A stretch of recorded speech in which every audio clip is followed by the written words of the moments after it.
को अब डर लगने लगा है कि ये घर इनको अब छोड़ना यहाँ से पड़ेगा, क्योंकि किसी भी समय पे पूरा का पूरा जो घर है वो धरती के अंदर समा सकता है, क्योंकि जो हालात हैं वो कुछ ऐसे ऐसे ही बने हुए हैं और पूरा का पूरा जो घर का सामान है वो इन लोगों ने बाहर रखा हुआ है, जो कि आपको तस्वीरों के अंदर नजर आ रहा है। इस कमरे के अंदर मैं आपको लेकर के चलता हूं, जहां पे की जो जमीन है वो धसी है, खिसकी है। पीछे की साइड से आप ज्यादा देख पाएंगे, मैं अपनी साइड कहूंगा अगर थोड़ा सा आगे आकर के आपको वो दिखाए। साइड में आपको नजर आ रहा होगा जहां पे की दीवार के अंदर जो दरारें हैं वो आई हुई है, उधर से जो आपको टूटा हुआ नजर भी आ रहा होगा फर्श के ऊपर, वो भी आप देख सकते हो। ये जो मार्किंग यहाँ पे की गई है, इससे पीछे का हिस्सा जमीन में धंस चुका है, जो कि दूसरी साइड से साफ नजर आएगा। और जो घर के लोग हैं उनके फिलहाल क्या हालात हैं वो भी हम जानने की कोशिश करेंगे, और किस प्रकार से जो जमीन है वो लगातार नीचे की तरफ खिसकती जा रही है, और जो घर का ये कमरा था ये पूरे तरीके से अब नीचे की तरफ जाता जा रहा है। तो घर वाले जो है वो काफी परेशान है। चलिए पहले इनसे बात कर रहे थे। सर आपका नाम बताएं पहले तो। जितेंद्र कुमार सर। जितेंद्र जी कैसे क्या हुआ ये? सर मैं कल ड्यूटी से आया था, ड्यूटी से आने के बाद मैं बैठा, कपड़े उतारे, कपड़े उतारने के बाद मैं बैठा तो ऐसे एकदम आवाज आई कि मैं ही नीचे चला गया। ऐसा लगा, फिर मैं फट से भाग के आया जी। फिर मैं बाहर गया, बाहर जाकर मैं पीछे से देखी तो एक पूरा होल बना हुआ था नीचे जमीन के अंदर, बिल्कुल जमीन के अंदर बना हुआ था। तो क्या आप पहले किसी ने कुछ बताया यहाँ पे कोई थोथ वगैरह थी या नीचे से कुछ? कैसे क्या बताया? किसी ने भी नहीं बताया कुछ भी कि थोथ थी नहीं, लेकिन आज जो आ रहे हैं कोई भी बड़ा बूढ़ा वो बताता है सर जी कि पहले यहाँ पे घेरा था। अच्छा, घेरा मतलब क्या कहते हैं, कुआं वगैरह था? हाँ, खड्डा था कोई। अच्छा अच्छा। तो जब मकान आप लोगों ने बनाया तो किस प्रकार से उसके ऊपर भरत वगैरह तो किया ही होगा? हाँ, भरत किया था, नीम किया था, लेकिन ऐसी चीज कोई भी सामने नहीं आई जिससे हम देख सकें कि भाई उसमें कोई है। तो मकान बनाते ही नहीं जी। अब 6-7-10 साल होगी मकान बनाए, उसका बाद इन्हों बताइए जी। तो आप लोगों ने तो सामान भी पूरा बाहर रखा हुआ है, क्या कहीं जाने की तैयारी है? सर कहीं जाने की तैयारी नहीं है, क्या अगर मर जाएंगे ऐसे तो जी।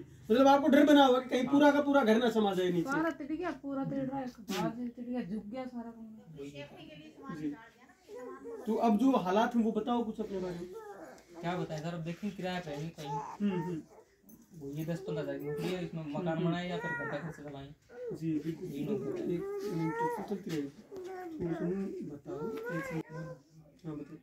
अब तो सर मतलब घर छोड़ के जाना ही पड़ेगा, क्योंकि ये घर पूरा जमीन में घुस जाएगा। तो हमें तो डर लग रहा है।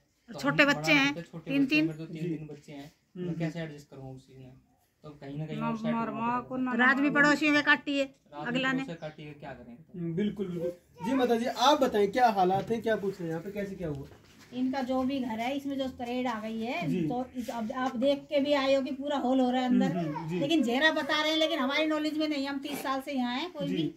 लेकिन अब इनकी इतनी नौबत है, सामान तो इसलिए निकालना पड़ा कि अभी सेफ्टी के लिए ही सामान तो बचे जी। और छोटे छोटे 3 बच्चे हैं, आप देख रहे हो 8-7 साल तक के बीच के जी। बिल्कुल। तो अब इनको रात को रहने के लिए पड़ोसियों के सोना पड़ा जी। अगर कोई पड़ोसी ना सोए तो कहाँ जाइए? बिल्कुल। तो घर छोड़ने तक की नौबत छोड़ेंगे ही, किसी के रहेंगे, किराए पे रहे चाहे कहीं रहे, जब ही ये मकान बनेगा। पहले ये टूटेगा फिर उसके बाद ही तो बनेगा जी। ये तो सबको ही पता है।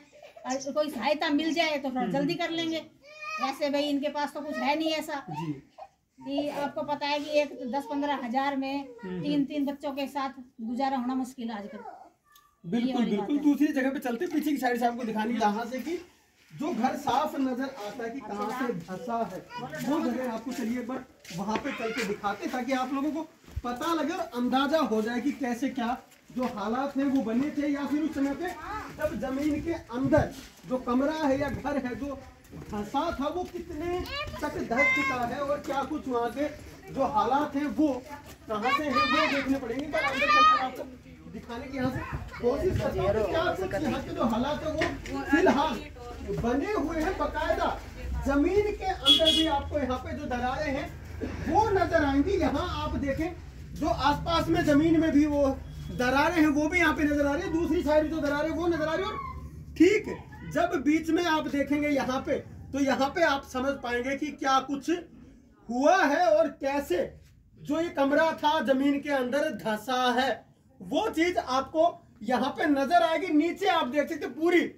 जो खाई है वो बन चुकी है। मैं अपनी सर्विस कहूंगा वो आए और आपको दिखाए कि यहाँ पे पूरी की पूरी जो खाई है वो बन चुकी है, जो सारी ईंटें हैं वो यहाँ से मकान धंसने के कारण बाहर की साइड निकल चुकी है और नीचे आपको पूरा एक गड्ढा नजर आएगा और गड्ढे की जो यहाँ पे निचाई है आपको लगभग 10 फुट के आसपास वो भी नजर। ये मकान पूरा का पूरा किसी वक्त भी धंस सकता है और जो परिवार वाले हैं वो में जी रहे हैं। और ऊपर की तरफ भी आप अगर उधर देखेंगे तो वहां भी जो दरारें हैं वो मकान के अंदर आपको वहां भी नजर आ। कमरा ही नहीं बल्कि पूरा घर किसी भी समय जमीन के अंदर धंस सकता है। और ये पूरा नीचे जा चुका है, तो देख लो खड़ा ये कितना होगा। बिल्कुल लगभग 10 जिसमें इन्होंने आधा ट्रॉली मलबा भी डाल दिया जी। रात को। मलबा डालने के बाद हाँ, कितना गड्ढा रात को आधा ट्रॉली मलबा डाल दिया तो मलबा वो पड़ा, आधा पड़ा है आधा है। पहले कोई एक ट्रॉली हमारे भट्टे से ही आई थी असल में। बिल्कुल मदद क्या करेंगे?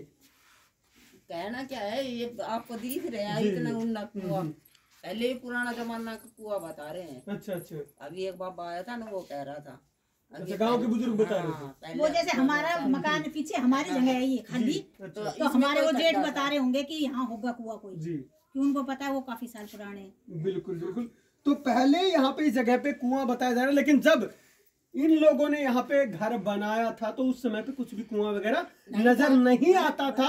लेकिन आज जो हालात हैं वो क्या बने हैं, इसके ऊपर पूरा भरत कर दिया गया था, कुएं को दबा दिया गया था, लेकिन आज एक बार फिर से पूरा का पूरा जो मकान है वो धंसने की कगार पे यहाँ पे पहुंच चुका है। और इनके हालात जो हैं वो आपको पता ही लग चुके होंगे कि गरीबी के ऊपर से मार भी झेल रहे हैं और उसके साथ साथ जो मकान के हालात हैं वो भी इन्हीं की तरह दयनीय अब फिलहाल हो चुके हैं। तो सरकार से भी गुजारिश कर रहे हैं लोग कि सरकार इनकी मदद करे ताकि इनका जो गुजर बसर है वो हो पाए या फिर इनके सर के ऊपर एक छत बची रह जाए। नमस्कार, धन्यवाद, जय हिंद, जय भारत।